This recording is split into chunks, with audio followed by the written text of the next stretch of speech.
I didn't realize how quiet my life had become until I noticed how loud my thoughts were around him. Everything before that felt predictable, days blending into one another, conversations reduced to routines, emotions tucked away where they wouldn't cause trouble. From the outside, my life looked complete, stable, respectable, but inside, there was a dull emptiness I had learned to live with, convincing myself that this was just how adulthood worked. Then he appeared, not suddenly, not dramatically. He had always been there, orbiting the edges of my days. A familiar presence, someone I spoke to casually, safely. Or so I believed. It started with small things. The way he listened when I spoke, really listened, as if my words mattered more than filling silence. The way his eyes lingered just a second too long before looking away. Nothing inappropriate, nothing I could point to and call wrong. Yet every interaction left something unsettled inside me. I told myself it was harmless. That I was just enjoying being seen again. Our conversations grew longer, deeper. Somewhere between shared laughter and quiet confessions, a line began to blur.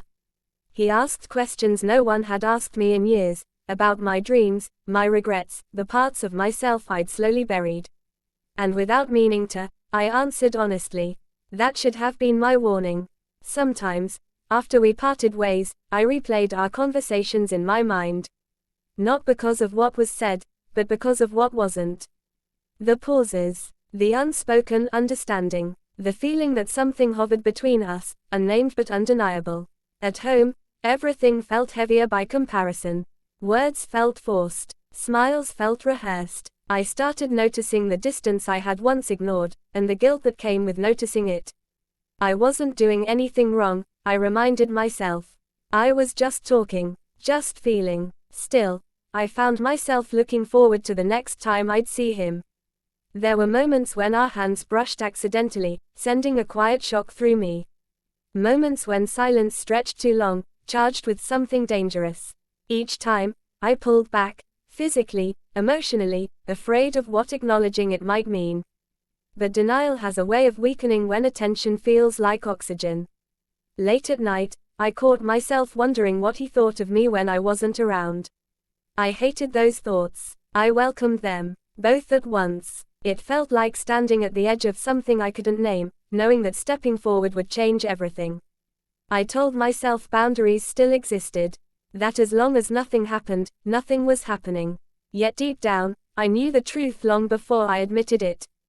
Something had already begun, and even though no one else could see it, no words spoken, no actions taken, the quiet shift inside me was irreversible. I didn't know where it would lead. I only knew that pretending nothing had changed was becoming harder with every passing day. Because attraction doesn't always announce itself loudly. Sometimes, it whispers. If part 1 was about denial, then this was about surrendering to it, slowly, carefully, pretending I was still in control. Our conversations stopped feeling accidental. I noticed how naturally I began to seek him out, how the day felt incomplete if we hadn't spoken. What once felt like coincidence started to feel intentional, even when I refused to admit it to myself. There was a comfort with him that unsettled me, a familiarity that hadn't been earned over years, yet felt deeper than it should have been. We spoke about everything and nothing, work, memories, frustrations, but beneath every word was something heavier, something unspoken that pressed closer each time we talked. I began to edit my stories before sharing them at home. Not lies, just omissions. Small details that felt safer left unsaid. I told myself it was to avoid unnecessary explanations, but the truth was harder to face. Secrecy had begun to feel easier than honesty. Sometimes, he would look at me with concern and ask if I was okay. A simple question, yet it cracked something open inside me. I found myself confessing things I had never planned to share. How lonely I felt even when I wasn't alone, how invisible I had become in my own life. He never judged. He never interrupted. He just listened. That was how the invisible line started to fade. There were moments when our laughter softened into silence, neither of us rushing to fill it. Moments when I felt his presence before I saw him, as if my body recognized him before my mind did. Each time, I reminded myself of who I was supposed to be. Of the life I had built. Of the promises I hadn't broken. Yet every reminder felt weaker than the last. Guilt followed me like a shadow. It surfaced late at night, when the house was quiet and my thoughts had nowhere to hide. I would replay the day and ask myself when talking had turned into longing. When comfort had turned into craving. I promised myself I would create distance. I didn't. Instead, circumstances kept pulling us closer.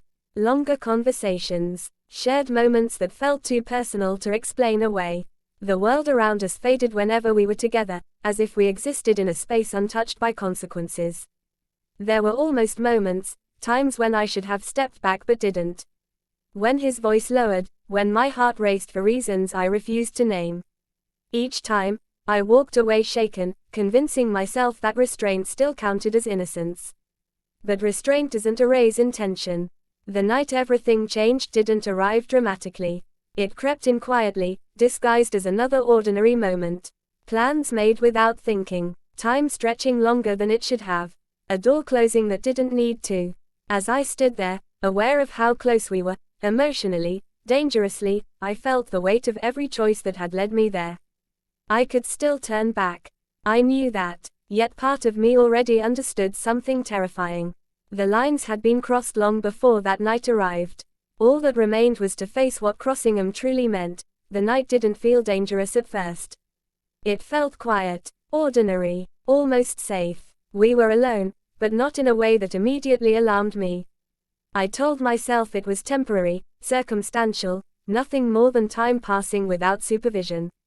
The room was dimly lit, shadows stretching along the walls, the kind of silence that invites honesty even when honesty is the last thing you need. We talked. Of course we did. Talking had always been our language.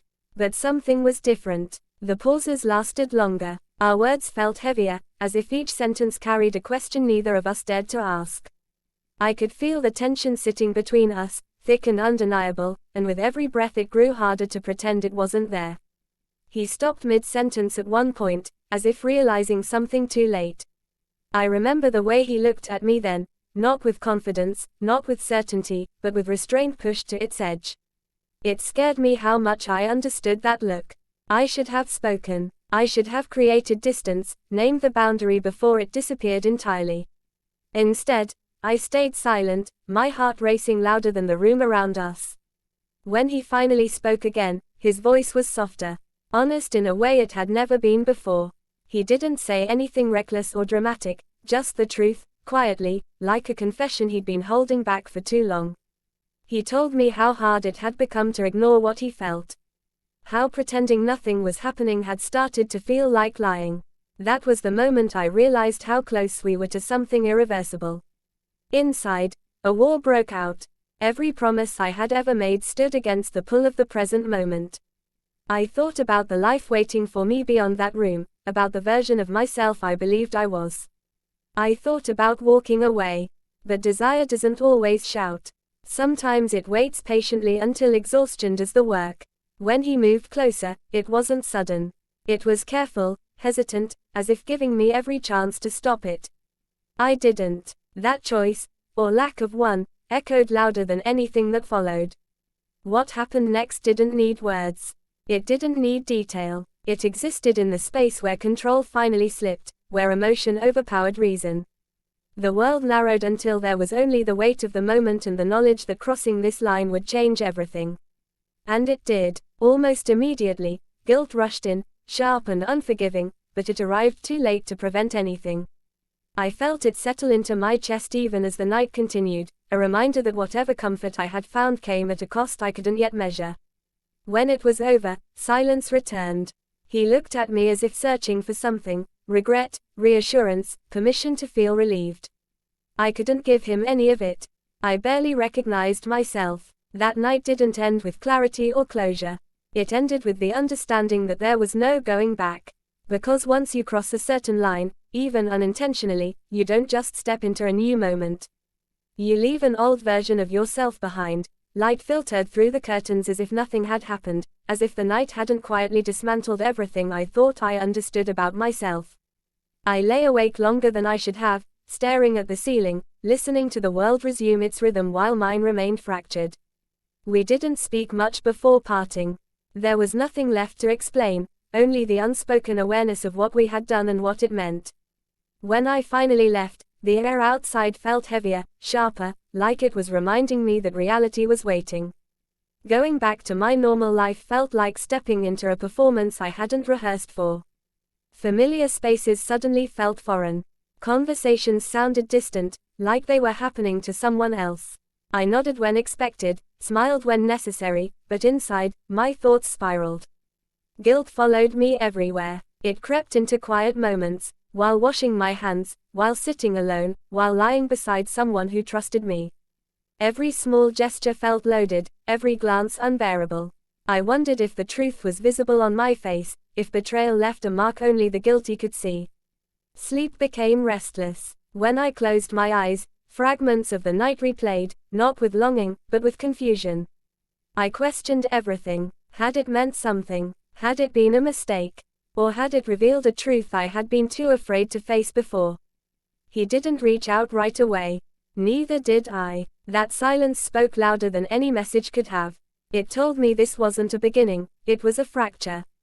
Something that couldn't be neatly integrated into the life I already had. At home, the distance grew more obvious. Not because anyone noticed, but because I did. I became hyper-aware of what I was risking and painfully unsure of what I wanted. Confession hovered in my thoughts like a threat and a relief all at once. So did denial. I started asking myself questions without answers. Could I live with this secret? Could I pretend the line hadn't been crossed? Could I walk away from both versions of my life without losing myself entirely?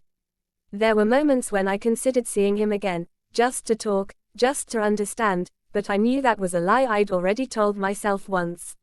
Some doors, once opened, don't close quietly. What frightened me most wasn't the possibility of being discovered. It was the realization that something inside me had changed. I had seen how easily I could justify the unjustifiable. How quickly loneliness could rewrite my values. How one night could expose the fragile spaces I'd ignored for years. The future stretched ahead, uncertain and heavy with consequence. I didn't know whether I would confess, leave, or bury the truth so deeply it would harden into silence. All I knew was this. That night hadn't just altered my relationships. It had altered me, and no matter how carefully I moved forward, the echo of that choice would follow, quiet, persistent, and impossible to forget. Because some mistakes don't end when the night does. They begin there.